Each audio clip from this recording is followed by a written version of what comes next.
আল্লাহ তাআলার ওয়াদা অবশ্যই সত্য। ইন্নাল্লাহা লা ইউখলিফুল মিআদ। আল্লাহ তাআলা বলেছেন, তোমরা আমার কাছে চাও, আমি আল্লাহ তাআলা তোমাদেরকে দিব। এভাবে তোমরা আমার কাছে বলো, রব্বানা আতিনা মা ওয়া'আদতানা আলা রুসুলিকা। রব্বানা আতিনা, হে প্রভু, আপনি আমাদেরকে ওই সমস্ত নিয়ামতগুলো দান করেন, মা ওয়া'আদতানা আলা রুসুলিকা, আপনার নবীর পবিত্র জবান দিয়ে, আপনার নবীর পবিত্র জবান দিয়ে আপনি আমাদেরকে যেই যেই নিয়ামত দেওয়ার ওয়াদা করেছেন, আমাদেরকে যে সমস্ত ভালাই দেওয়ার জন্য আপনি আমাদেরকে বলেছেন, ওগো আল্লাহ, হে পরওয়ারদিগার আলম, আপনি আমাদেরকে ওই নবীর প্রতিশ্রুত বিষয়গুলোকে আপনি আমাদেরকে দান করেন। জোরে বলেন আমিন। ওয়ালা তুখজিনা ইয়াওমাল কিয়ামা, রব্বুল আলামিন কিয়ামতের দিন আপনি আমাকে লক্ষ লক্ষ কোটি কোটি জনতার সামনে আমাদেরকে গুনাহগার বলে ডাক দিয়ে লজ্জা দিবেন না, আমাদেরকে লাঞ্ছিত করবেন না, অপমানিত করবেন না, আমাদেরকে গুনাহগারের কাতারের মধ্যে শামিল করবেন না। ওয়ালা তুখজিনা ইয়াওমাল কিয়ামা, ও আল্লাহ, আপনার প্রতি আমাদের বিশ্বাস, ইয়াকিন আছে, ইন্নাকা লা তুখলিফুল মিআদ। দুনিয়ার সব কিছু পরিবর্তন হয়, আমার আল্লাহ ওয়াদার মধ্যে কোনো পরিবর্তন নাই। কথা বলেন ঠিক কিনা? আল্লাহর ওয়াদার মধ্যে কোনো পরিবর্তন নাই। সুতরাং তিনি আমাদেরকে শুকরিয়া আদায় করলে নিয়ামত বাড়িয়ে দিবেন। ওয়াদা কার? জোরে বলেন আল্লাহ। শুকরিয়া আদায় করলে নিয়ামত বাড়িয়ে দিবেন। ওয়াদা কার? জোরে বলেন আল্লাহ। সুতরাং একটা ইবাদত করার পরে, একটা ভালো কাজ করার পরে যখন বলবো আলহামদুলিল্লাহ, তখন তিনি আমাকে আরেকটা ভালো কাজের জন্য তিনি রাস্তা তৈরি করে দিবেন। জোরে বলেন সুবহানাল্লাহ। والذين جاهدوا فينا لنهدينهم سبلنا وإن الله لمع المحسنين। আল্লাহ তাআলা বলেন, যারা আমার পথে চলার জন্য, আমার দ্বীন মেনে চলার জন্য, আমার ইবাদত বন্দেগী করার জন্য, আমার হুকুম মোতাবেক নিজের জীবন, নিজের পরিবার পরিজন, নিজের সাংসারিক জীবন, নিজের সামাজিক জীবন পরিচালনা করার জন্য যারা চেষ্টা করবে, যারা মেহনত করবে, আর আমি আল্লাহ তাআলার কাছে দোয়া করবে, আমার কাছে সাহায্য চাইবে, আমি আল্লাহ তাআলা তাদেরকে ওয়াদা করে দিলাম, লানাহদিয়ান্নাহুম সুবুলানা। আমি আল্লাহ তাআলা একটা নয়, দুইটা নয়, তাদের দিনের পথে চলার জন্য, সঠিক পথে থাকার জন্য তাদের যা কিছু প্রয়োজন, আমি আল্লাহ আমার কুদরতি ক্ষমতার মাধ্যমে, কুদরতি ইশারার মাধ্যমে, ও বান্দা তোমার জন্য একটা রাস্তা বন্ধ করে দিবে দুনিয়ার মানুষ, আমি আল্লাহ তাআলা আরেকটা রাস্তা করে দিব, আরেকটা রাস্তা বন্ধ হয়ে যাবে তোমার জন্য, আমি আল্লাহ আরেকটা রাস্তা করে দিব। তবে যখন তোমার রাস্তা একটা বন্ধ হয়ে যায়, তুমি পিছনে ফিরবে না, তুমি আমার ইবাদতের জন্য দৃঢ় প্রস্তুত থাকো, দৃঢ় পথ তুমি থাকো, অটল অবিচল তুমি থাকো। যতক্ষণ পর্যন্ত তোমার অটলতা বৃদ্ধি পেতে থাকবে, আমি আল্লাহ পাকের সাহায্য তোমার সাথে তত বেশি দ্রুত গতিতে তোমাকে ধরতে থাকবে। এজন্য আল্লাহ পাক রব্বুল আলামিন বলেন, আমার কাছে তোমরা ওয়াদা চাও, আমার কাছে তোমরা সাহায্য চাও, আমার কাছে তোমাদের প্রয়োজনীয় বস্তুগুলো চাও, আমি আল্লাহ তাআলা তোমাদেরকে সব কিছু দিয়ে দেওয়ার জন্য প্রস্তুত। জোরে বলেন সুবহানাল্লাহ। চাইবো কার কাছে? জোরে বলেন আল্লাহর কাছে। চাওয়া ছাড়া অন্য কোন রাস্তা আমাদের জন্য খোলা নাই, খোলা নাই, খোলা নাই। একটাই মাত্র আমাদের দরবার খোলা। রাতের আধারে, দিনের প্রহরে, বিপদে মুসিবতে, দুঃখে এবং সুখে একটি দরজা সমস্ত বান্দার জন্য খোলা থাকে। সেটা কার দরবার? জোরে বলেন আল্লাহ। यार है जो ना मांगे उससे तो बेजार है।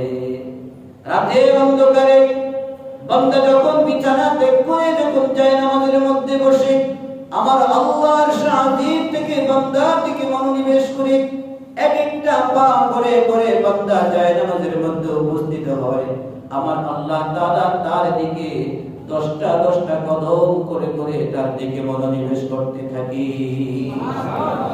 ও বান্দা তুমি ঠান্ডার দিনে ঠান্ডা শীতের মধ্যে তুমি যখন ঠান্ডা পানি দিয়ে যখন তুমি ওযু বানাও তোমার চরম কষ্ট হয়, তোমার যে পরিমাণ কষ্ট হয় এটা আল্লাহ তাআলা আরশ আজিম থেকে দেখতেছেন বুঝতেছেন। তোমার যত বেশি কষ্ট হয় আল্লাহ তাআলা তার চাইতে দ্বিগুণ দ্বিগুণ কোটি কোটি পরিমাণ আল্লাহ তাআলা তোমার প্রতি দয়া করতে প্রস্তুত তোমার গুনাহগুলোকে ক্ষমা করে দেওয়ার জন্য। তোমার যত কষ্ট হয় ওযু করতে আল্লাহ পাক তোমাকে ওযুর মাধ্যমে তোমার সমস্ত গুনাহগুলোকে পরিষ্কার করে পবিত্র বানায়া তোমাকে জায়নামাজের মধ্যে হাজির করে অর্থাৎ তোমাকে জান্নাতের গেটের মধ্যে আল্লাহ তাআলা তোমাকে পৌঁছায় দেন। কি পরিমাণ ক্ষতি করতেছি নামাজ ছেড়ে দিয়ে, কত আমরা ব্যাকফুটে চলে যাচ্ছি, কত আমরা পিছনে সরে যাচ্ছি, এক একটা ওয়াক্ত নামাজ ছেড়ে দিচ্ছি, আমি এক এক কদম করে করে আমি জাহান্নামের দিকে অগ্রগামী হচ্ছি আর জান্নাত থেকে দূরে সরে যাচ্ছি। জোরে বলেন নাউযুবিল্লাহ। রজব মাস রমজানের প্রস্তুতির জন্য গত জুমা থেকে এই জুমায় কি করলাম একটু হিসাব করে দেখি। আমি মুসলমান, আমার জন্য আল্লাহ তাআলা রমজানুল মুবারক দিচ্ছেন। আমি আল্লাহ পাকের একজন গোলাম, আমার জন্য আল্লাহ তাআলা রমজানুল মুবারক দিচ্ছেন। আমি রমজানের জন্য কি প্রস্তুতি নিলাম। এই রজব মাসে নবীজি সাল্লাল্লাহু আলাইহি ওয়াসাল্লাম মিরাজের মধ্যে গিয়েছেন, ঊর্ধ্ব জগৎ ভ্রমণ করেছেন। নবীজি সাল্লাল্লাহু আলাইহি ওয়াসাল্লামকে আল্লাহ পাক রব্বুল আলামিন স্বয়ং নিজেই দাওয়াত করে তার দরবারের মধ্যে হাজির করেছেন। জোরে বলেন সুবহানাল্লাহ। ওই নবীর উম্মত আমি আর আপনি, ওই নবীর উম্মত আমি আর আপনি নেশা করি, নেশা পান করি, নামাজ ছাড়ি, সুদ খাই, ঘুষ খাই, সব কিছু করতেছি। ওই নবীর উম্মত যেই নবীর জন্য আরশ কুরসি লৌহ কলম সবাই পাগল, ওই নবীর জন্য আমার আপনার এতটুকু পর্যন্ত দ্বিধা সংশয় সৃষ্টি হয় না যে আমি কি করতেছি। কবি এজন্য বলেছেন फर्श से तारश है सब चाहिए तेरी दीदार, फर्श से तारश है सब चाहिए तेरी दीदार, ऐ नबी मेरी रज़ामंदी, ऐ नबी तेरी रज़ामंदी का मुझको याद है। কবি রাতের অন্ধকারে বিছানার মধ্যে বসে বসে জায়নামাজের মধ্যে বসে বসে আল্লাহ পাকের জিকির করে নবীর প্রতি দুরূদ সালাত ও সালাম পেশ করে আর বলে, ও নবী, আরশ থেকে বিছানা থেকে জমিন থেকে নিয়ে আরশ আজিম পর্যন্ত সবাই পাগল তোমার জন্য। ওগো নবী, আমি গুনাহগার, আমার মনের তামান্না আমিও যেন স্বপ্ন যুগে অথবা হাসরের ময়দানে নবী গো আপনার দিদার যেন আমি লাভ করতে পারি, ওই ধ্যান আমি আমার গুনাহগার অন্তরের মধ্যে আমি পোষণ করি। জোরে বলেন সুবহানাল্লাহ। এমন নবীর উম্মত পয়গম্বর মুসা আলাইহিস সালাতু ওয়াস সালাম, পয়গম্বর মুসা আলাইহিস সালাতু ওয়াস সালাম আল্লাহর দরবারের মধ্যে যাবেন। মুসা আলাইহিস সালাতু ওয়াস সালামকে আল্লাহ পাক রব্বুল আলামিনের সান্নিধ্যে নেওয়ার জন্য পয়গম্বর মুসা বললেন, ওগো আল্লাহ, আপনাকে আমি দেখা দিতে চাই, আপনার সাথে সাক্ষাৎ করতে চাই। আল্লাহ তাআলা বলেন, ও পয়গম্বর, আপনি ওই যে পাহাড়ের দিকে তাকান, যদি পাহাড় যদি স্থির থাকতে পারে তাহলে আপনিও আমাকে দেখতে পারবেন। জোরে বলেন সুবহানাল্লাহ। আমার নবী আপনার নবী বিশ্ব নবী জনাব মুহাম্মদুর রাসূলুল্লাহ সাল্লাল্লাহু আলাইহি ওয়াসাল্লামের জন্য আল্লাহ তাআলা কোনো এরকম কোনো অপশন রাখেন নাই, বরং স্বয়ং জিবরাইলকে আল্লাহ উম্মে হানির গৃহের মধ্যে পাঠিয়ে দিয়ে বললেন, ও পয়গম্বর, আপনাকে আরশের মালিক, আসমানের মালিক, জমিনের মালিক, কুল কায়নাতের মালিক, বিশ্ব পালন করতে মহান রব্বুল আলামিন আপনাকে সালাম জানিয়েছেন, সালাম পাঠিয়েছেন। আপনি উঠুন, আপনাকে এখনই আমার সাথে রওনা দিতে হবে। কোথায় যেতে হবে? নবীজি সাল্লাল্লাহু আলাইহি ওয়াসাল্লামকে মসজিদে হারাম থেকে নিয়ে সর্বপ্রথম বাইতুল মুকাদ্দাস পর্যন্ত আল্লাহর নবীকে নিয়ে গেলেন। তখন সেখানে আল্লাহ তাআলা কুদরতিভাবে সমস্ত নবী রাসূলদেরকে উপস্থিত করলেন। আল্লাহর নবীর মাধ্যমে ইমামতি করাইয়া আল্লাহ তাআলা আমার নবী আপনার নবীকে কুল কায়নাতের সমস্ত নবীদের ইমাম বানায়া মর্যাদার আসনে উন্নীত করে দিয়েছে। এজন্য তিনি ইমামুল আম্বিয়া, এজন্য তিনি ইমামুল মুরসালিন, নবীদের ইমাম, রাসূলদের ইমাম, পয়গম্বরদের ইমাম। তিনি ইমামুল আম্বিয়া, ইমামুন নবিয়্যিন, খাতামুন নবিয়্যিন, সাইয়্যিদুল মুরসালিন, সাইয়্যিদুস সাকালাইন, জনাবে মুহাম্মদুর রাসূলুল্লাহ জোরে বলেন সাল্লাল্লাহু আলাইহি ওয়াসাল্লাম। ওই নবী আমার আপনার জন্য এই নামাজকে মেরাজ থেকে এনেছে। আর আমরা মেরাজ আসলে তো শুধুমাত্র শাবানের মেরাজ আসলে আমরা বিভিন্ন আচার অনুষ্ঠানের মধ্যে সীমাবদ্ধ থেকে যাই, ইবাদতের খাতাটাকে আমরা শূন্য রেখে দিই। কথা বলেন ঠিক?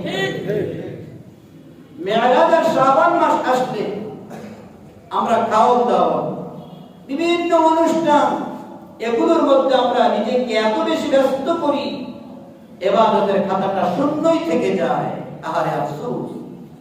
ইবাদতের খাতার মধ্যে যে আল্লাহুম্মা বারিক লানা ফি রাজাব ওয়া শাবান ওয়া বাল্লিগনা রমাদান, দুইটা মাস অন্ততপক্ষে প্রতিদিন একবার করে যদি করতাম, তবুও 2 মাসে অন্ততপক্ষে 60 বার আমার আমলনামায় এই দোয়াটা উপস্থিত থাকতো। কথা বলেন ঠিক?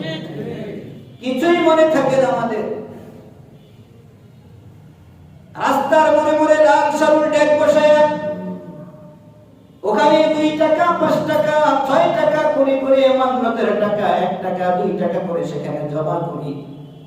আবার অনেকে চাল দেয়, ডাল দেয়, দিয়ে পরবর্তীতে রজবের শেষের দিকে আসলে ওগুলোকে একসাথে খিচুড়ি পাকায়া সবাই মিলেমিশে খায়, বরকতি খাবার। কথা বলেন ঠিক কি? লাল সাগরের মধ্যে ড্যাগের ভিতরে আপনি টাকা দিলেন, আমি টাকা দিলাম, এখানে বসাইলাম ড্যাগটা আমি, আর কাপড় দিয়ে ঢাকলামও আমি, আবার রান্নাও করলাম আমি, এটার মধ্যে বরকত চলে আসছে। কত আজীব তামাশা! মানে এই বেরোতে কি যা है तमाशा नहीं है, ये बेरत की जा है तमाशा नहीं है, ये दुनिया की दोस्ती मिसले कागज फूल है, देखने में खुशनुमा है वो मगर कुछ भी नहीं। খাজা মঈনুদ্দিন চিশতি রাহমাতুল্লাহি আলাইহি আমরা মুহাব্বত করি, সবাই ভালোবাসি। বড় পীর আব্দুল কাদের জিলানী রাহমাতুল্লাহি আলাইহি আমরা মুহাব্বত করি, ভালোবাসি। বাইজিদ বুস্তামি রাহিমাহুল্লাহকে আমরা মুহাব্বত করি, ভালোবাসি। শাহ আলী মুক্তাদি রাহমাতুল্লাহি আলাইহি আমরা ভালোবাসি, মুহাব্বত করি। কিন্তু তারা দ্বীনের জন্য যে কুরবানি করে গেছেন, আমার আপনার পর্যন্ত দ্বীন পৌঁছার জন্য, আমাকে আপনাকে যে সবক শিক্ষা দিয়ে গেলেন, আমার আপনার পূর্বসূরীদেরকে যে সবক শিক্ষা দিলেন, ওই শিক্ষা ওই দীক্ষা আজকে আমাদের মধ্যে নাই। কিন্তু তাদের কবরের উপরে লাল নেক বসায়া, লাল পতাকা নিশান উড়াইয়া আমরা যত রকমের অন্যায় অপরাধ কর্মকাণ্ড আছে এগুলো করতেছি। কেউ বাধা দিলে আমরা বলি আমরা নাকি পীর আউলিয়াদের মাজারের বিপক্ষে কথা বলি। বড় মারাত্মক অবস্থা আমাদের ওলি আউলিয়া পীর মাশায়েখ তাদের শান আল্লাহ তাআলা কোরআনুল কারীমের মধ্যে বর্ণনা করেছেন। ওলি আউলিয়া পীর মাশায়েখের মাধ্যমে এই পাক ভারত উপমহাদেশের মধ্যে আল্লাহ পাক দ্বীন পাঠিয়েছেন। তারা যে দ্বীনের জন্য কুরবানি করেছেন ওই দ্বীন তো আমাদের সামনে আজকে মিটে যায়, ওই দ্বীন আমাদের সামনে মিটে যায়, ওই দ্বীন আজকে আমাদের সামনে এমন ভাবে মিশতেছে, এই মিটে যাওয়ার কথাটাও যদি কেউ আমাদেরকে সতর্ক করতে চায় আমরা তাকে উল্টা রসায়নের মধ্যে ফেলে দেওয়ার জন্য সবাই বদ্ধপরিকর হয়ে যায়। আল্লাহ তাআলা দেখুন কোরআনুল কারীমের মধ্যে তাদের ব্যাপারে বলেছেন আলা ইন্না আউলিয়া আল্লাহ, আলা ইন্না আউলিয়া আল্লাহ লা খাউফুন আলাইহিম ওয়া লা হুম ইয়াহজানুন। যারা আল্লাহর ওলি হয় তাদের কোনো ভয় নাই, তাদের কোনো পেরেশানি নাই। কোরআনুল কারীমের সূরা ইউনূসের ৬২ নম্বর আয়াত খুলে দেখুন। আমিও যদি আল্লাহর ওলি হতে পারি, আমিও যদি আল্লাহর বন্ধু হতে পারি, বলেন আমার দুনিয়া এবং আখিরাতে কোনো কিছুর ভয় থাকবে না? কোনো কিছুর ভয় নাই। আজকে মানুষ মানুষকে হত্যা করে, মানুষ মানুষকে দুনিয়া থেকে মাইনাস করে, মানুষ দুনিয়ার মধ্যে বেঁচে থাকার জন্য আমাদের সংসদের উল্টা দিকে পাঠ গবেষণা যে মন্ত্রণালয় রয়েছে ওখানকার মসজিদের ইমাম ও খতিব আল্লামা মুফতি ইউসুফ হাসান রাহিমাহুল্লাহ গত রাতে ইন্তেকাল করেছেন। ইন্না লিল্লাহি ওয়া ইন্না ইলাইহি রাজিউন। আমার উস্তাদ হুজুরের কাছে আমি কাফিয়া জামাতের মধ্যে কুদুরি কিতাব পড়েছি। এশার নামাজ ইমামতি করেছেন, এশার নামাজ ও ইমামতি করেছেন। গতকাল মাদ্রাসার মধ্যে হাজিরা খাতার মধ্যে সিগনেচারও করেছেন। ৫টার সময় হঠাৎ বুক ব্যথা উঠছে, হসপিটালে নিতেই মারা গেছে। এই কিছুক্ষণ আগে আমিও দেখে আসছি মোহাম্মদপুর গিয়ে জানাজা হবে, নামাজের পর যাওয়া সম্ভব হবে না। বোঝানোর উদ্দেশ্য হলো এই তো দুনিয়ার জিন্দেগি, টাকা পয়সা সব কিছু দুনিয়ার জমিনের মাটির উপরেই থাকবে, সাথে কি যাবে?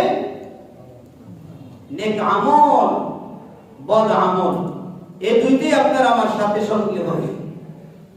সুতরাং এই রজব মাস ওলি আউলিয়াদেরকে যদি মহব্বত করি, তাদের আমলগুলোকে বুকে ধারণ করি, ওলি আউলিয়াদেরকে যদি ভালোবাসি, তাদের মাজার, তাদের কবরের পাশে এভাবে মদ, গাঁজা, হিরোইন এগুলো সম্পূর্ণ বর্জন করার চেষ্টা করি। সব কথা বলে ঠিক না? তাদের মাজারের পাশে বসে বসে, তাদের পাশে বসে বসে এগুলো যে আমরা করতেছি, তাদের আত্মার বদদোয়া আসতেছে না? আল্লাহ পাক রব্বুল আলামিন কাল কিয়ামতের ময়দানের মধ্যে আমাকে আপনাকে প্রশ্ন করবেন, আমার নবী দুনিয়ার জমিন থেকে চলে গিয়েছিল, তোমাদের সামনে বিদায় হজের বছরের সময় আমার দ্বীনকে তোমাদের সামনে আমানত রেখে গিয়েছে। এই দ্বীনের জন্য তোমরা কতটুকু কাজ করেছো, কতটুকু আমল করেছো? নবীজি সাল্লাল্লাহু আলাইহি ওয়াসাল্লাম মেরাজে যখন গেলেন, কি আল্লাহ পাক রব্বুল আলামিনের কাছে যখন তিনি উপস্থিত হয়েছিলেন, আল্লাহ তাআলা জিজ্ঞেস করলেন, ওগো নবীজি, বন্ধুর দরবারে বন্ধু আসলে তো কিছু নিয়ে আসতে হয়, আপনি কি আনছেন? বন্ধুর বাড়িতে বন্ধু আসলে কিছু না কিছু হাদিয়া তো আনতে হয়, আপনি কি নিয়ে এসেছেন? আপনার কাছে কি আছে?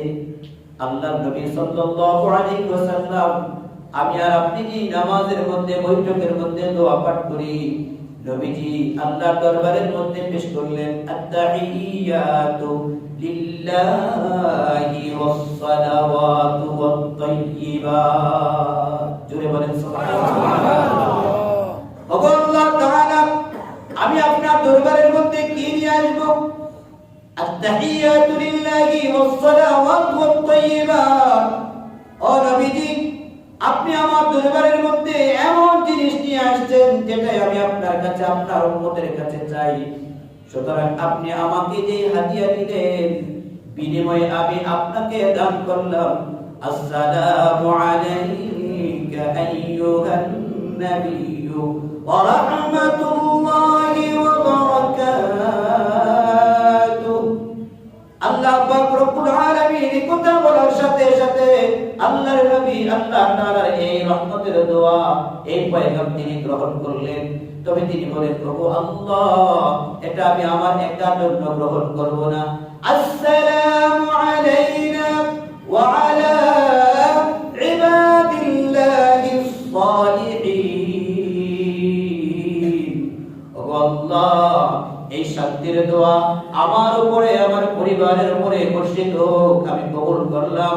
এবং আপনার কিয়ামত পর্যন্ত সমস্ত নেককার বান্দাদের প্রতিও আপনি এটাকে নাজিল করেন। জোরে বলেন সুবহানাল্লাহ। ওয়া আলা ইবাদিল্লাহিস সালিহিন। আদম আলাইহিস সালাম থেকে নিয়ে কিয়ামত পর্যন্ত আল্লাহ পাকের যত বান্দা বান্দি দুনিয়াতে আসবে, নবীজি তাদের সবার জন্য সেদিন মেরাজের রাতে তিনি দোয়া কবুল করলেন, আসসালামু আলাইনা ওয়া আলা ইবাদিল্লাহিস সালিহিন। জোরে বলেন সুবহানাল্লাহ। সাথে সাথে জিবরাইল বলে উঠল, আশহাদু আল্লা ইলাহা ইল্লাল্লাহু ওয়া আশহাদু আন্না মুহাম্মাদান আবদুহু ওয়া রাসূলুহু। আমি সাক্ষী দিলাম আল্লাহ ছাড়া কোনো মাবুদ নাই, এবং আল্লাহর বান্দা প্যারে হাবিব জনাব মুহাম্মদুর রাসূলুল্লাহর ব্যাপারে আমি সাক্ষী দিলাম, ওয়া আশহাদু আন্না মুহাম্মাদান আবদুহু ওয়া রাসূলুহু। জোরে বলেন সুবহানাল্লাহ। আল্লাহ নবী সাল্লাল্লাহু আলাইহি ওয়াসাল্লাম মিরাজের মধ্যে থেকে, এই মিরাজের মধ্যে নবীজি গিয়েছেন, এটা অনেকের কাছে অস্পষ্ট মনে হয়, অনেকে বলে এটা সম্ভব নয়। এত কোটি কোটি বছরের মাইল দূরত্ব, কিভাবে মানুষের পক্ষে সেকেন্ডের মধ্যে রাতের একটা অংশে আসা সম্ভব? আমরা বলবো সম্ভব না, অসম্ভব। এটা আমি আর আপনি বুঝি বা না বুঝি, আল্লাহ কোরআনের মধ্যে বলেছেন। সুতরাং আমরা বিশ্বাস করি আল্লাহ নবী দুনিয়ার জমিন থেকে রাতের একটা অংশের মধ্যে তিনি আরশ আজিম, তিনি সবকিছু দেখে আবার আল্লাহ তাআলা তাকে আবার জমিনের মধ্যে পৌঁছে দিয়েছেন। কথা বলেন ঠিক কিনা? ইতিহাস বলে, তাফসীরের কিতাবগুলো খুলে দেখুন, নবীজি সাল্লাল্লাহু আলাইহি ওয়াসাল্লাম যে ওযু করে পানি যেখানে জমিনের মধ্যে রেখে গিয়েছিলেন, ওই পানিটা পর্যন্ত শুকায় নাই।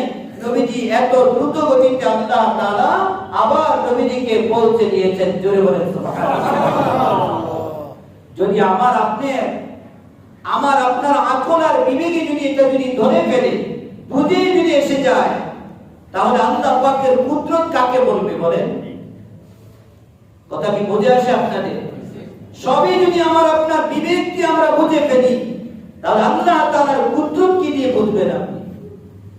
আপনার আমার আকল তো এতটুকু, একটু ঠান্ডা কাশি হলেই সবকিছু কি হয়ে যায়, লয় হয়ে যায়, ক্ষয় হয়ে যায়, সবগুলো আমার লোভ পড়ে যায়, একেবারেই ভুলে যায়, মনে রাখতে পারি না।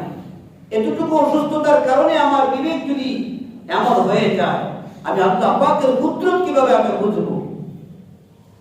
নাস্তিক মুরতাদদেরকে এতটুকু যদি আল্লাহ তাআলা বুঝ দিয়ে দিত, তাহলে তাদের কপালে ঈমান চলে আসতো। কথা বলেন ঠিক না? অনেকেই আল্লাহ পাকের এই মিরাজের ঘটনাকে, নবীজির এই মিরাজের সফরকে অনেকেই বিশ্বাস করতে রাজি না।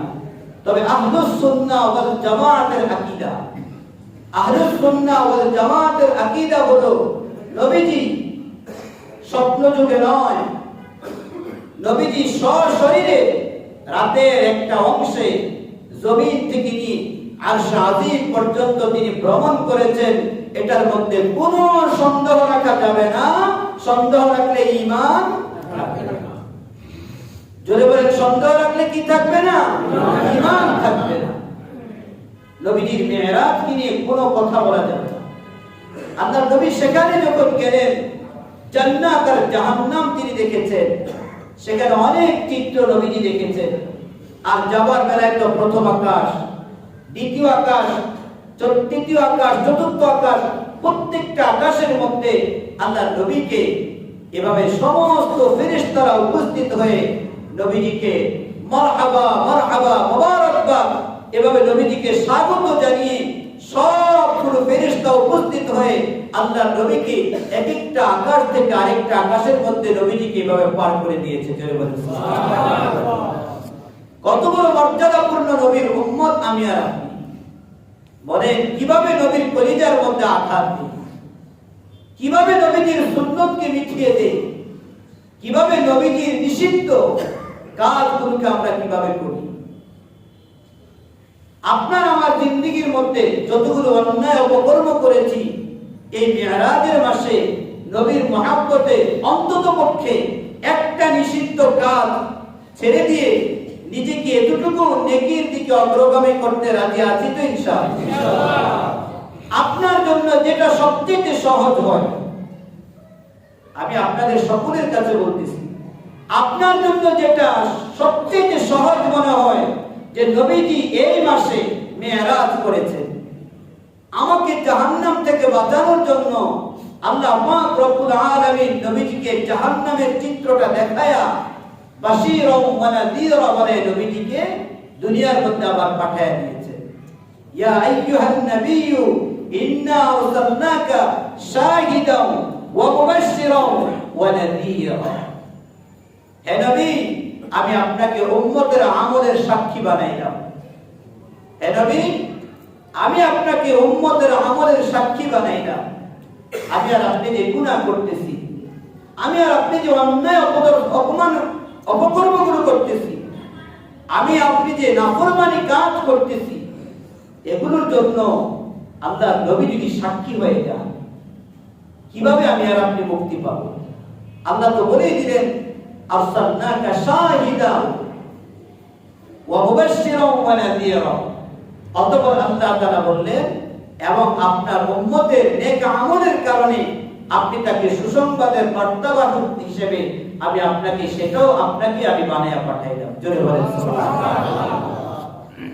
আল্লাহর নবী সাল্লাল্লাহু আলাইহি ওয়াসাল্লাম মিরাজ থেকে যখন তিনি প্রত্যাগমন করলেন, আল্লাহ পাক রব্বুল আলামিনের কাছে তিনি উম্মতের জন্য চাইলেন, ওগো আল্লাহ, আমি তো আপনার দিদারে ধন্য হলাম, আমার উম্মতের জন্য আমি কি নিয়ে তাদের দরবারে হাজির হব, তাদের সামনে যাব। আল্লাহ পাক রব্বুল আলামিন এই নামাজটাকে তখন আমার আপনার জন্য 50 ওয়াক্ত ফরজ করে দিলেন। পয়গম্বর মুসা আলাইহিস সালামের কাছে যখন আসলেন, আল্লাহ পাক রব্বুল আলামিনের হাবিবকে পয়গম্বর মুসা বললেন, ও মুহাম্মদ, আপনার উম্মতের জন্য আল্লাহ কি উপহার দিলেন? বলেন 50 ওয়াক্ত। বলে আপনার উম্মত 50 ওয়াক্ত নামাজ তো আদায় করা দূরের কথা, আমার উম্মত কয়েক ওয়াক্ত নামাজ দিয়েছিলেন আল্লাহ, কিন্তু এটাও আদায় করতে পারে নাই। সুতরাং জান আল্লাহ দরবার থেকে আবার কিছু কমায় আনি। আল্লাহ দরবারের মধ্যে নবীজি গেলেন, ও আল্লাহ, আমার উম্মত তো দুর্বল, কমজোর, চতুর্দিকে বিভিন্ন ফিতনা ফাসাদে তাকে ঘিরে ফেলবে, এই কমজোরির কারণে সে নামাজ আদায় করতে পারবে না, কিছু কি কম করা যায় কিনা? এভাবে আল্লাহ তাআলা 5 ওয়াক্ত নামাজ কমায় দিলেন, বাকি রইল 45 ওয়াক্ত।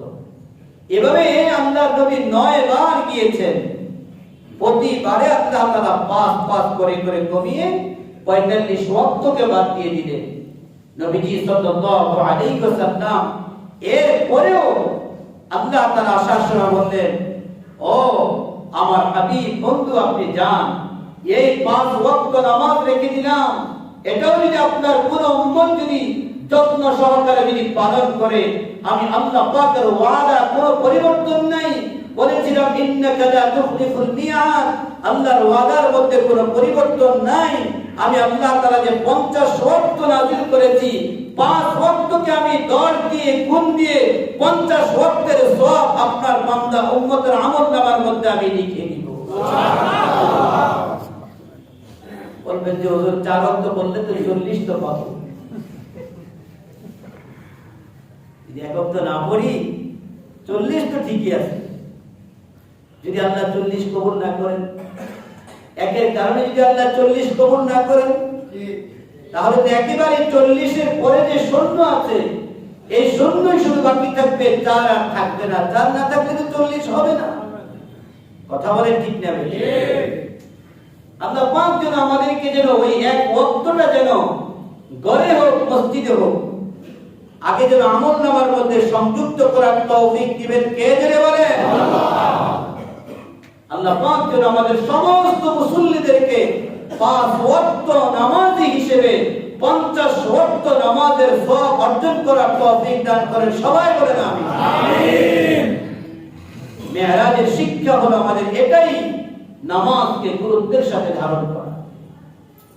দ্বিতীয় শিক্ষা, আল্লাহ নবী সাল্লাল্লাহু আলাইহি ওয়াসাল্লামের উপর যে আয়াত নাযিল হয়েছে কি, উতলু মা উহিয়া ইলাইকা মিনাল কিতাবি ওয়াকিমিস সালাতা ইন্নাস সালাতা তানহা আনিল ফাহশাই ওয়াল মুনকার। হে নবী, আপনি কোরআনুল কারীম তেলাওয়াত করুন। আপনার প্রতি যে কোরআন নাযিল করা হয়েছে সেই কোরআন তেলাওয়াত করুন এবং আপনার প্রতি যে নামাজকে ফরজ করা হয়েছে নামাজ আদায় করুন। নিশ্চয়ই নামাজ আপনাকে সকল প্রকার গুনাহ থেকে এই নামাজ আপনাকে বারণ করবে। সুতরাং 50 ওয়াক্ত নামাজ আমল নামার মধ্যে যুক্ত করব। এরপরে অন্যায় কাজের মধ্যে আবার জড়িত করে ফেলব। ওই 50 ওয়াক্ত নামাজের হালত হবে, একজন ব্যক্তি মাছ ধরতে গেল, সারা রাত মাছ ধরেছে কিন্তু তার পাত্রের নিচে দিয়ে ফুটা করে রেখে দিয়েছে। মাছ তো ধরতেছে আর পাত্রে রাখতেছে, কিন্তু দিন শেষে গিয়ে দেখা যায় একটা মাছও তার পাত্রের মধ্যে বাকি রইল না। সে খালি পাত্র নিয়ে আবার ঘরের মধ্যে ফিরতে হলো। কারণ কি? মাছ ধরাও ঠিক, পাত্রে রাখাও ঠিক, কিন্তু পাত্রের নিচের যে ফুটা ছিল এটাকে বন্ধ না করার কারণে তার সমস্ত মাছ চলে গিয়েছে, খালি হাতে ঘরের মধ্যে আসতে হয়েছে। কথা বলেন ঠিক? এক একটা গুনাহ, এক একটা অন্যায় আমার আপনার আমলনামার যে পাত্র আছে ওই পাত্রটাকে ফুটা করে দেয়। সুতরাং আমি জিকির আজকার যাই করি, দান সাদাকা যাই করি, নামাজ ইবাদত বন্দেগী যাই করি, এগুলো যদি আমাকে আমলনামার পাত্রের মধ্যে যদি সংরক্ষণে রাখতে হয় তাহলে গুনাহকে কি করতে হবে? জোরে বলেন, ছাড়তে হবে। বলেন, আমলনামা সংরক্ষণ করতে হলে গুনাহ কি করতে হবে? ছাড়তে হবে। দুইটাই সংরক্ষণ করা যায় না। আমলও সংরক্ষণ করব, গুনাহও সংরক্ষণ করব। এজন্য ওই সবকটা আজকে সকলের কাছে এই মেরাজের রাতে, মেরাজের মাসে আমরা একটা সবক সবাই নিব। আমার জীবনে যেটা সবচেয়ে সহজ মনে হয় আমি এই গুনাহটা ছাড়তে পারবো, এমন একটা গুনাহ আমি ছেড়ে দেওয়ার জন্য প্রতিজ্ঞাবদ্ধ হলাম। দেখবেন কে? জোরে বলেন, আল্লাহ। আমার কাছে বলার দরকার নাই, কারো কাছে শোনানোর প্রয়োজন নাই। আপনার আমলনামার মধ্যে আপনি এটাকে সংযুক্ত করেন, দেখবেন এই ওয়াদার বরকতে, এই প্রতিজ্ঞার বরকতে আল্লাহ তাআলা আপনাকে ঠিকই বাইজিদ বুস্তামির মতো, আব্দুল কাদের জিলানীর মতো, খাজা মঈনুদ্দিন চিশতির মতো ওলিদের কাতারের মধ্যে আল্লাহ তাআলা আপনার নামটাকে লিপিবদ্ধ করে রাখবেন। জোরে বলুন সুবহানাল্লাহ। আল্লাহ তাআলা আমাদের সকলকে বুঝবার তৌফিক দান করুন। আমিন।